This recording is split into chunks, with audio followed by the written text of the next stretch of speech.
अल्लामा साहब, मेरा सवाल ये है कि क्या रज़ाई बच्चे का भी वरासत में हिस्सा होता है क्या? अरशद भाई, अगर 2.5 साल के अंदर दूध किसी औरत ने पिला दिया है किसी बच्चे को तो हुर्मत साबित हो जाती है। इसका मतलब यह है कि वो उसका बेटा बन जाता है। अब विरासत में वो हकदार होता है या नहीं, तो बिल्कुल भी नहीं होता। विरासत में जो रिजाई भाई बहन या दूध के रिश्ते के जो भी बनते हैं भाई बहन वगैरह, उनका कोई हिस्सा नहीं होता। जो नस्ब से रिश्तेदार होते हैं या फिर शादी वगैरह से जो मियाँ बीवी होते हैं, उनके शरीक में हिस्से होते हैं।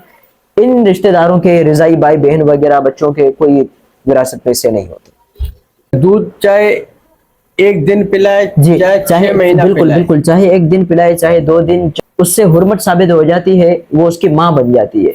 ये रिश्ता ऐसा नहीं है कि जिसकी वजह से विरासत का हकदार भी उसको बना दिया जाए। सही। शरीयत विरासत का हक नहीं देती।